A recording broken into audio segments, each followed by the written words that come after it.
পদ্মা নদীর তীরে সুন্দর ও মনোরম পরিবেশে গড়ে ওঠা এ পার্কে বেড়াতে এলেই যে কারোরই মন ছুঁয়ে যায়।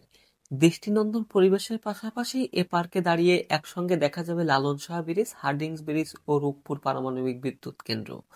এক ফ্রেমে এত কিছু উপভোগ করতে পারার কারণে এ পার্কটি চমৎকার বিনোদন কেন্দ্রে রূপ নিয়েছে।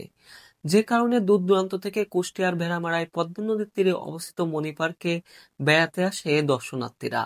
ঠিক তেমনি যশোরের কেশবপুরের স্বনামধন্য বিশ্ববিদ্যালয় ভর্তি কোচিং প্যানাসিয়ার উদ্যোগে ওই প্রতিষ্ঠানের একঝাঁক শিক্ষার্থী এবার শিক্ষা সফরে এসেছিলেন মণি পার্ক ও কুষ্টিয়া ইসলামী বিশ্ববিদ্যালয়ে।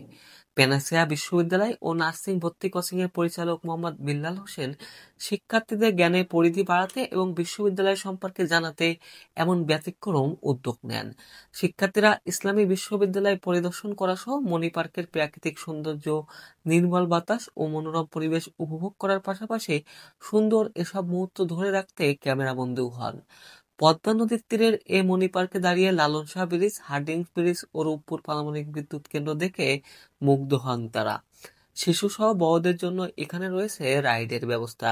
এছাড়া পদ্মা নদীতেও নৌকায় ভ্রমণের রয়েছে সুযোগ। সন্ধ্যার আগেই মণি পার্ক থেকে বের হয়ে পেনাসিয়ার শিক্ষার্থীরা ফেরার পথে গেলেন কুষ্টিয়া ইসলামী বিশ্ববিদ্যালয়ে। সেখানে কিছু সময় ঘুরে এক ফিল্মের স্মৃতিকে ধরে রেখে ফিরে এলেন নিজ ঠিকানায়।